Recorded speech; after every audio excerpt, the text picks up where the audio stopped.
Good afternoon. I'm going to share with you an amazing story which is going to blow you away. You ready?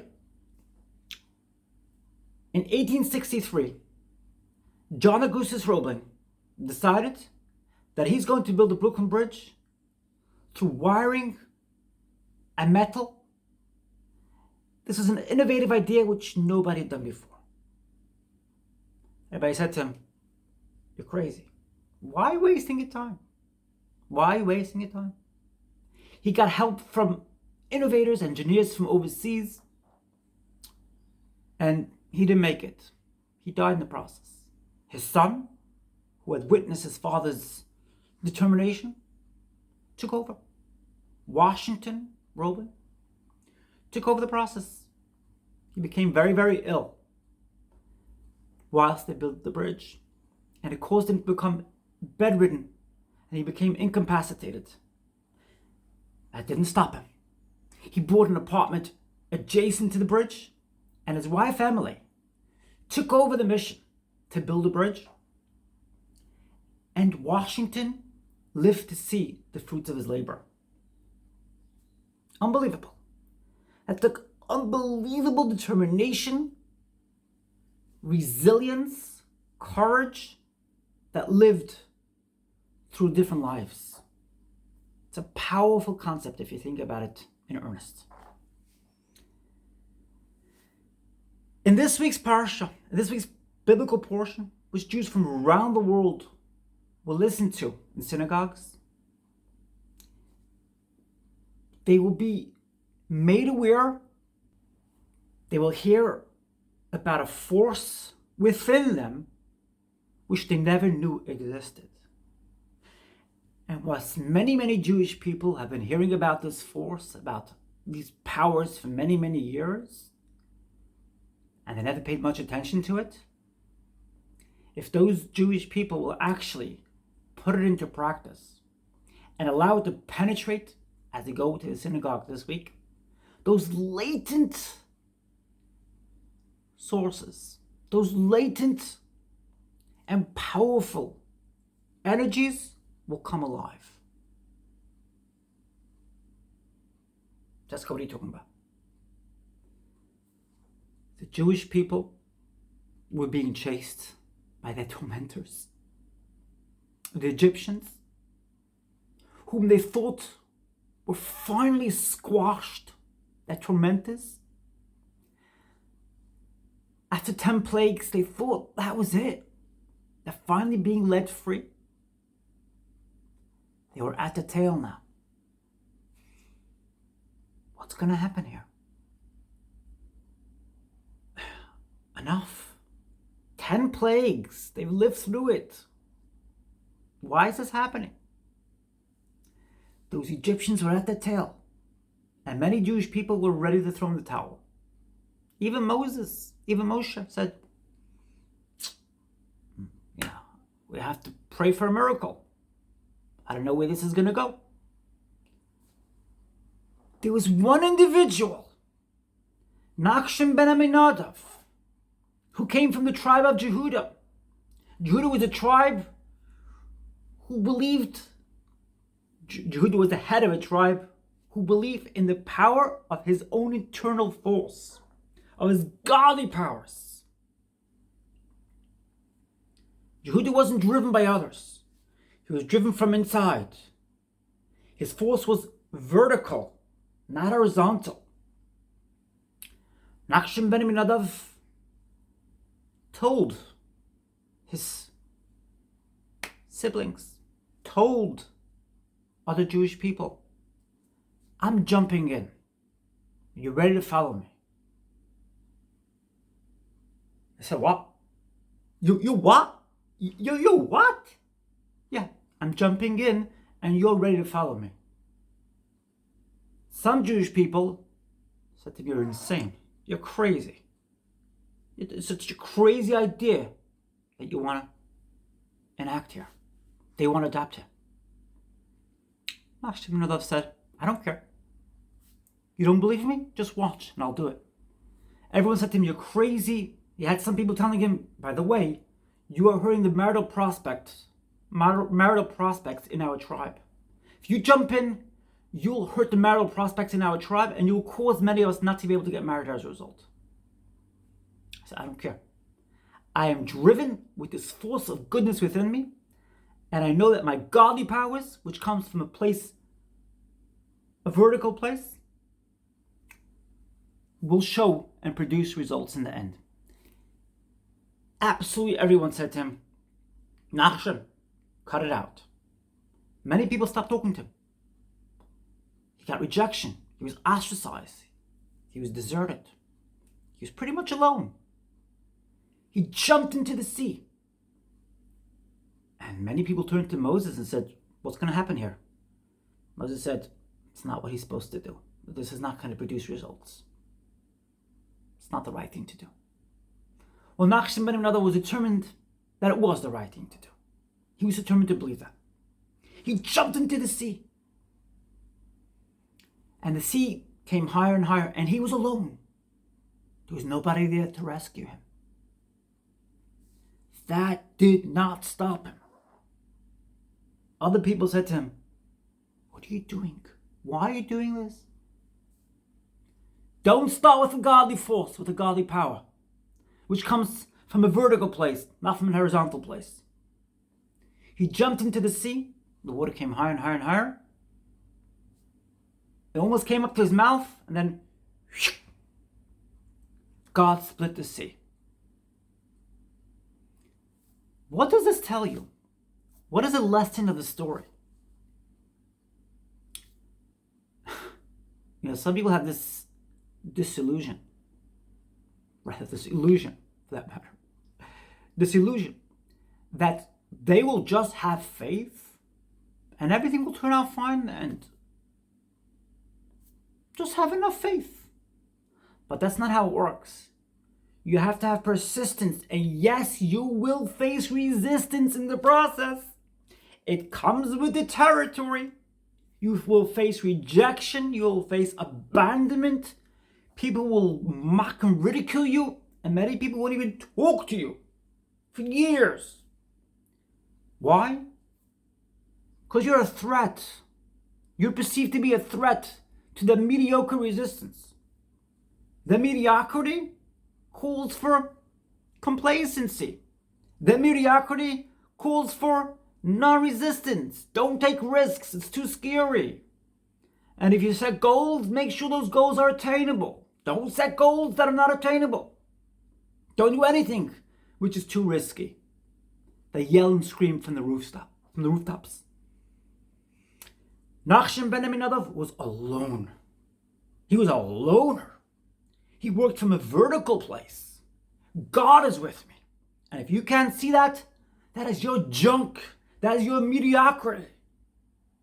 And whilst I know that in the early stages of my journey, which may last over years, I will see no results. And you will mock and ridicule me. And many of you will desert and abandon me. Reject and forget me. I know that God will stand at my side, and I will succeed. And he was successful thereafter.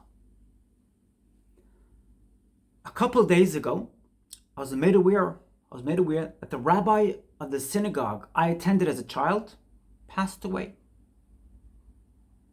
Now, some of you might be saying, no, okay, people die, especially now during the COVID era. People dying. Yeah, this is a little different. This story is a little different. So listen closely and listen with intent.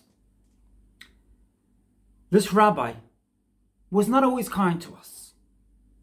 We didn't exactly like him growing up as children. And there were times when we actually tried to pray elsewhere because we couldn't tolerate his lack of kindness towards us. Our perception of his lack of kindness.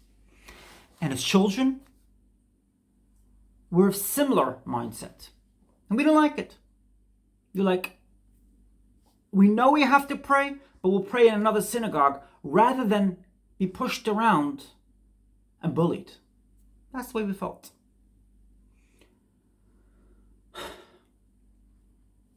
was a very pushy fellow. But he was determined. And now after his death, may his soul rest in peace. May his soul go higher and higher as it goes to the realms of the world of truth, of the world of peace and eternity. It has now come to my attention that I was mistaken. I hadn't realized the power, the force, the drive in this man. On a flight back from Brazil, 18 years ago, Rabbi Ashkenazi had a stroke. And actually, I'm not sure if it was on the flight or it was right before the flight. In any case, he had a stroke. And that stroke had a permanent effect on his body. He became incapacitated thereafter. Now, many people would have looked at such a predicament and say, that's it, it's over. Well, what's the point in living any longer? My body is now going to control my situation. I'm going to cave in, hide in a corner somewhere. Many people would have been embarrassed to even show themselves in public. I mean, the guy couldn't control his body. It moved, you know how people who have strokes, they can't talk properly, etc., etc. Not Rabbi Ashkenazi, though. No, yeah. So you got it all wrong. I will carry on with my force and vigor. For 18 years he lived like that. And by the way, his wife had ALS, which is a terrible disease, a debilitating disease. His wife couldn't do more than move her eyes. The two of them were determined to see people, were determined to be with people, to help people whenever and however they could, despite the circumstances. And that taught me something. That made me realize you were privileged. You were privileged to know this man. Yes, he had a certain fire in him which wasn't always perfectly directed. He was a little misguided from my perspective, from my point of view. He wasn't always very kind to me and to my siblings. Nonetheless, he had his heart in the right place. And that was proven as he lived through a debilitating illness which took over his body during the span of 18 years. Him and his wife, for 15 years, plowed through it. And their children supported them and got them through it. Do you know what power, what strength that took? Most people would have thrown in the towel. Right? You know that. Most people would have thrown in the towel. And they would have lasted for 2 or 3 years. Not Rabbi Ashkenazi. He plowed through it because his heart was in the right place. Yes, I believe he was misguided.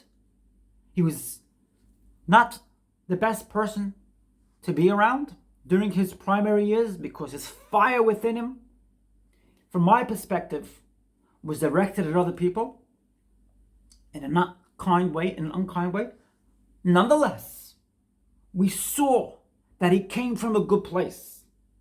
And when he got a stroke, way back in 2003, some individuals who turned to him and said, or rather turned to his family behind their back, more likely, and they said, God punished him. He wasn't kind to us. That was their perspective. They didn't know, they didn't realize, and neither did I, that this man came from a place of purity. He had a good heart. A little misguided in my view. Nonetheless, he came from a good place. And it played out as his illness progressed.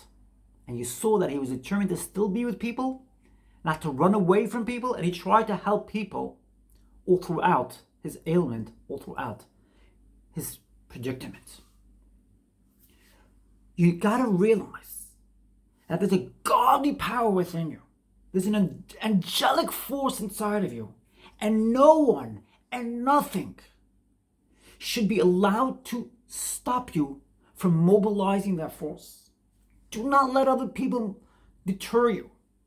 Don't allow other people to drive you away from your goal, from your plans, from the future which you deserve. You deserve that future. And the world deserves to benefit from the fruits of your labor. Keep that force, keep that momentum going. You know, a lot of people don't realize this.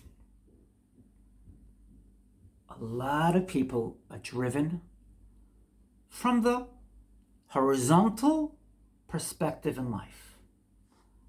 The force outside of me. That force is an indication of where I am. How many people like me? How many people approve of me? How many people disapprove of me? That's what drives them, and that's what keeps them moving along life. They don't realize that they have a Nachshon Ben Aminadav inside of them. They have a Rabbi Ashkenazi inside of them. Every single person, every single human being has goodness inside of them, has benevolence, has godliness inside of them.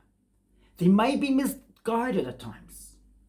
We might come across individuals who suffer in their past, and they're pushing onto us their trauma, their suffering, in order to distract from their pain, to distract from their own suffering. You know, if you put your finger in a fire, you're going to get burnt. If you hurt somebody else, you're going to get burnt. It just doesn't happen as fast as when you put it in the fire directly. It's the force of this universe. This is a world of justice. This is a world of goodness. And when you do good things, you will see good results. It's a given. Not right away and not immediately. That idea of immediate gratification, which started off with the microwave, or perhaps even with the phone. Now it's with the mobile phones. You know, it's like immediate gratification. That concept is a false concept, and it's not the way to go. It's not about immediate gratification. It's not about doing in order to get back right away. It's about doing. Do for other people. I've been putting my messages out here on YouTube for almost 4 years now. I haven't received a single penny of reward. I do things for people because I know that when you do for others, you see in other areas of your life successes. And I've seen successes in other areas of my life. But no, the results don't happen right away. And they're not supposed to happen right away. Be mature about it. And learn from these stories I told you about today. 3 amazing stories of John Augustus, Washington and Emily Augustus. Right, actually, it's not John Augustus. I mean, the father was called John Augustus, but the children were called John, Washington, and Emily Rowling. Learn from these people. Learn from the story of Nachshon Ben Aminadav, from the story of Jehuda, who was determined and worked from a vertical perspective. He had God working through him. He didn't work from a horizontal perspective. If you look through his horizontal side of things, he never would have been successful. That is the story of Jehuda, and that is the story of Rabbi Ashkenazi, who also worked from a horizontal perspective, and you saw that as his illness played out. And you saw that with his determination and that momentum within him, which wasn't deterred, nor driven, nor led by his circumstances. It was driven from within. He was connected with God, and I remember as a child when he used to lead the prayers. He was a cantor. He had a beautiful voice, and when he led the prayers, it was all about that connection with the force from above. And I loved it. Didn't always appreciate it, but now looking back, and even during periods in my childhood, in my primary years, I saw that light. I saw that goodness within him, and I benefited from it. That's my message today. If you enjoyed this video, smash that like button. And if you haven't subscribed yet, it's not too late. You can still do it now. Subscribe if you haven't already. Give me some feedback. Let me know what you think. I look forward to seeing your amazing comments. It's important to me to see your comments, and I greatly benefit from it. Lately, I've been seeing more and more comments from Mike and others. Thank you. God bless you. Have a great Saturday, great Shabbat, great Shabbos. Enjoy your weekend. I look forward to your amazing comments. You're very important to me. Have a great week.